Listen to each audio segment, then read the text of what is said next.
오늘 시장을 보면요. 아주 흥미로운 지점이 하나 있습니다. 우리 대부분은 불안감을 느끼고 있는데 세상에서 가장 똑똑한 투자자들은 전혀 다른 움직임을 보이고 있다는 거죠.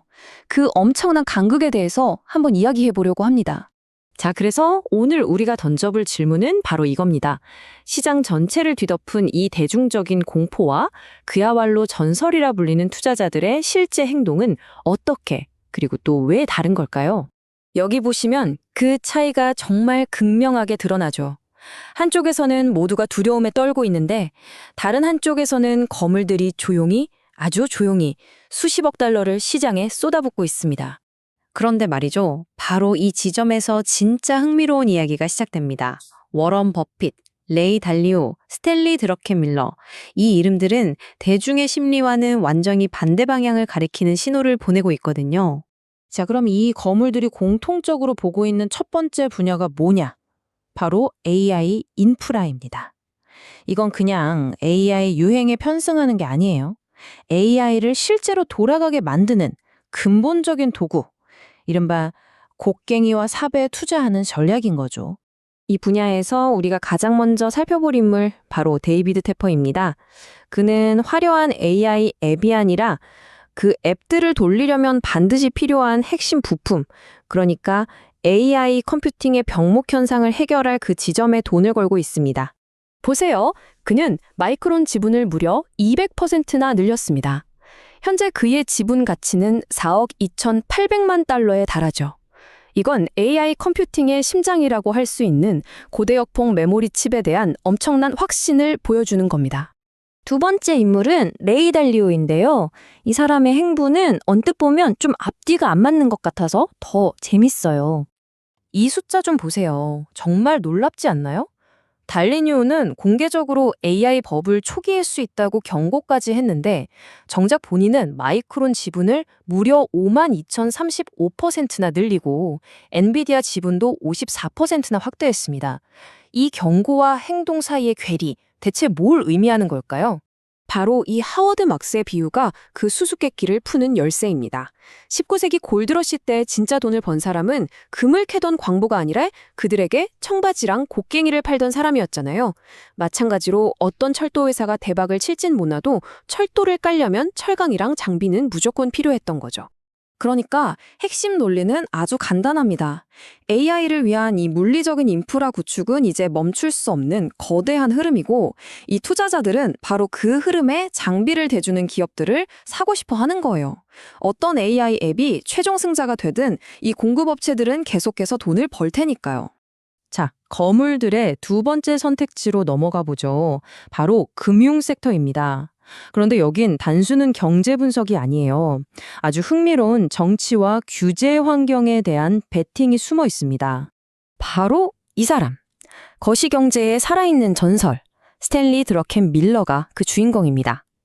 그가 지금 금융 섹터 전체에 어마어마한 그리고 아주 집중적인 베팅을 하고 있어요. 금액을 보세요. 3억 1천만 달러. 우리 돈으로 약 4천억 원이 넘는 거금을 금융 섹터 전체를 따라가는 ETF에 새로 투자했습니다. 이게 단숨에 그의 포트폴리오에서 두 번째로 큰 비중을 차지하게 됐어요. 도대체 다른 사람들이 못 보는 뭘 본 걸까요? 그의 논리는 정말 독특합니다. 경제 지표가 아니라 사람에 대한 베팅이거든요. 그의 수제자는 재무부 장관이 됐고 동료는 차기 연준 의장으로 지명됐습니다. 그는 이 사람들이 앞으로 은행에 유리한 규제 완화 정책을 펼칠 거라는 아주 내부자적인 관점에 베팅을 하고 있는 셈이죠. 여기서 워런 버핏을 빼놓을 수 없죠. 버핏의 포트폴리오를 보면 금융 섹터에 대한 그의 확신이 얼마나 깊은지 알 수 있습니다. 포트폴리오의 거의 40%가 금융주예요. 아메리칸 익스프레스에 약 484억 달러, 뱅크 오브 아메리카에 약 286억 달러, 이 규모를 보세요. 이건 뭐 분산 투자가 아니라 확신에 찬 베팅이라고 봐야죠. 자, 이제 마지막 세 번째 섹터입니다. 바로 에너지와 금인데요. 이 섹터는 좀 이중적인 성격을 가져요. 현재의 불확실성을 방어하는 동시에 미래의 새로운 수요에 베팅하는 거죠. 여기서도 레이 달리오가 등장합니다. 그는 인플레이션이나 세계적으로 달러의 힘이 약해지는 현상에 대한 방어막으로 금광주를 정말 공격적으로 사들이고 있어요. 어느 정도냐면 뉴몬트 마이닝 지분을 무려 496%, 베리골드 지분은 306%나 늘렸습니다. 근데 여기서 재밌는 건 이 에너지 투자가 다시 AI 얘기로 이어진다는 거예요. AI 데이터 센터는 말 그대로 전기를 먹는 괴물이거든요. 2030년이 되면 미국 전체 전력의 8%를 차지할 거라고 합니다. 그러니까 어떤 AI가 이기든 상관없이 그 AI를 돌리는 전기를 소유하면 된다는 또 다른 곡괭이와 삽 전략인 셈이죠. 드러켄 밀러, 댄 롭, 버핏 모두 이 기회를 보고 있는 겁니다. 자, 이제 한 발짝 뒤로 물러나서 이 그림 전체를 한번 보죠. AI 인프라, 금융, 에너지.